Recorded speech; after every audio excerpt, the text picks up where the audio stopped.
ये कहानी एक गैंगस्टर की नहीं है, ये कहानी उस आदमी की है जिसने जीते जी कानून को चुनौती दी और मरकर पूरे सिस्टम को कटघरे में खड़ा कर दिया।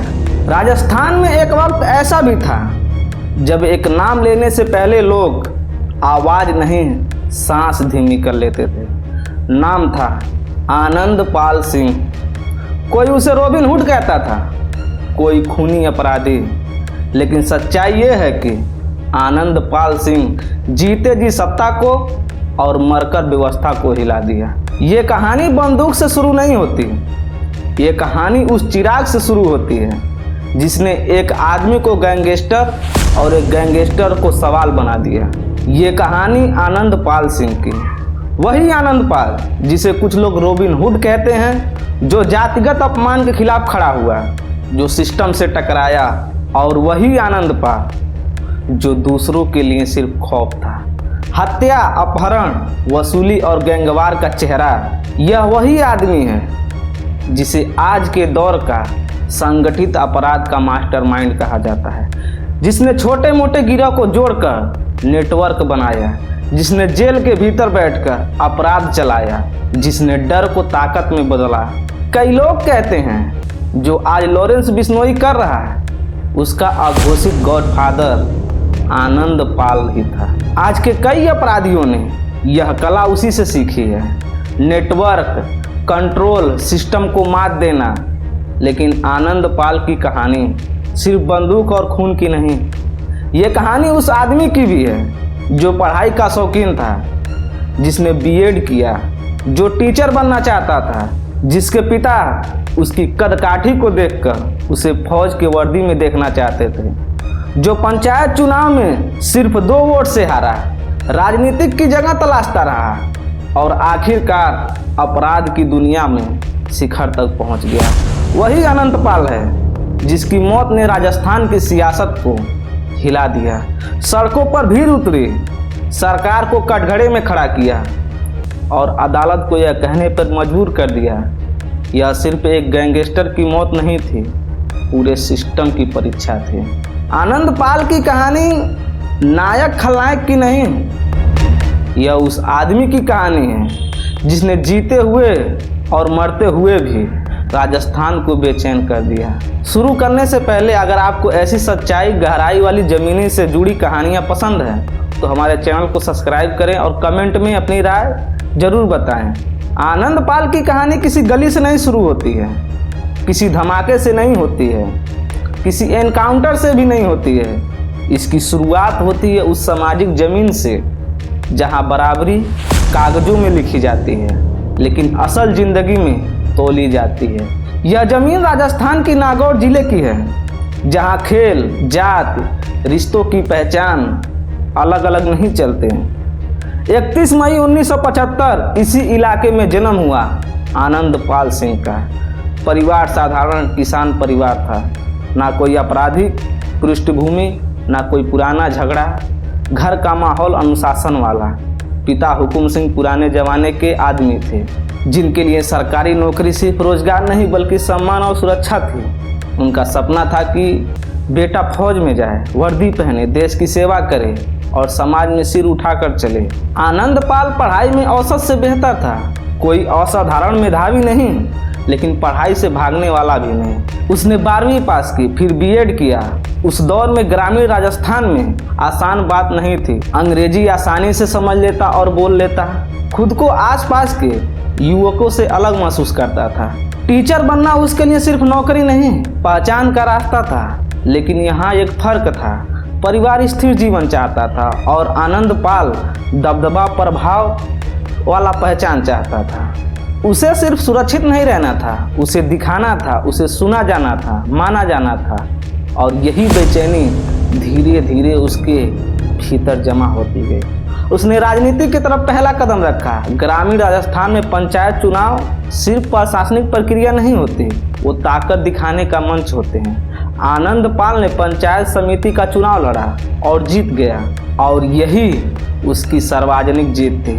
पहली बार लगा उसे कि उसके नाम पर लोग वोट देते हैं, उसकी मौजूदगी मायने रखती है।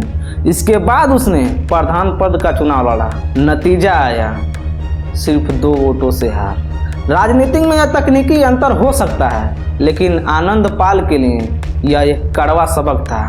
उसे समझ आ गया कि सत्ता सिर्फ पढ़ाई मेहनत से नहीं मिलती। यहाँ जाति, पुराने नेटवर्क और दबंगई भी बहुत मायने रखती है। और यहीं से उसका सिस्टम पर भरोसा टूटने लगा।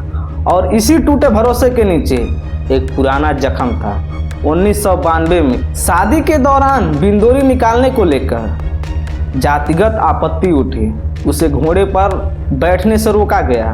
माहौल तनावपूर्ण हुआ। विरोध के बाद घोड़ी तो निकली, लेकिन अपमान अंदर रह गया। यह घटना बाहर से सामाजिक विवाद लग सकती है, लेकिन आनंद पाल के लिए यह सार्वजनिक अपमान था।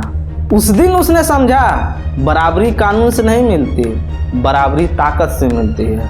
पंचायत चुनाव की हार और सामाजिक अपमान के बाद आनंद पाल को लगने लगा कि राजनीतिक में आगे बढ़ने के रास्ते उसके लिए सीमित है। इसी दौर में उसने अवैध शराब तस्करी की ओर कदम बढ़ाया।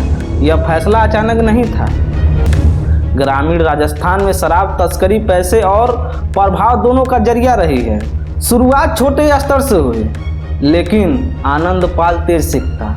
उसे पता था कहाँ पुलिस ढीली है, कहाँ खुले रास्ते हैं और कहाँ से पैसे आते हैं। धीरे धीरे वो कानून की सीमा से बाहर चला गया और यह वही मोड़ था जहाँ से वापसी आसान नहीं होती। 2006 के बाद साफ हो गया कि अब अपराध सिर्फ पैसे का जरिया नहीं था, यह नियंत्रण प्रभाव का हथियार बन चुका था। शराब से आया पैसा रणनीति में लगने लगा।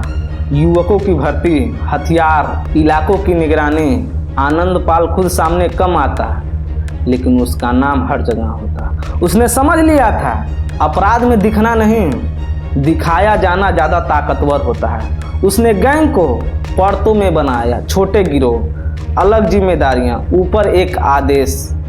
इसलिए नेटवर्क फैलता गया और टूटना मुश्किल हो गया। गांव में रात को दरवाजे जल्दी बंद होने लगे, ऊपर से आदेश जैसी बातें आम हो गई। और इसी दौर में जीवन राम गोदारा से टकराव हुई, जो कभी उसका करीबी था। जमीन, शराब, रूट, राजनीतिक, जातिगत दबाव सब मिलकर दुश्मनी को जन्म दिया। और फिर गोदारा की हत्या हुई। यह सिर्फ हत्या नहीं थी, यह संदेश था। अब व्यक्तिगत झगड़ों का दौर खत्म हो गया, संगठित हिस्सा शुरू हो चुकी है। मामले बढ़ते गए, हत्या, अपहरण, वसूली, पैटर्न एक था। आदेश ऊपर से आते, सबूत नीचे नहीं मिलता। उसकी सार्वजनिक छवि जानबूझकर गढ़ी गई। काला चश्मा, लेदर जैकेट, आत्मविश्वास। कहा जाता था कि वो संजय दत्त की फिल्मों को काफ़ी देखकर प्रभावित होता था। सोशल मीडिया पर उसके पेज बनने लगे। कुछ लोग उसे जाति सम्मान का प्रतीक मानने लगे। लेकिन एक बात तय थी, आनंद पाल का नाम कोई हल्के में नहीं लेता था। 2015 में बीकानेर सेंट्रल में गैंगवार हुआ। इसके बाद नागौरी कोर्ट में पेशी के दौरान पुलिस वैन पर हमला, एक पुलिसकर्मी की मौत हुई और आनंद पाल फरार। 24 जून 2017 चूरू जिले में मालासार गांव में घेराबंदी हुई। पुलिस का कहना था कि उधर से फायरिंग हुई। जवाबी फायरिंग में मौत हो गई उसकी। पर कहानी यहीं ख़त्म नहीं होती।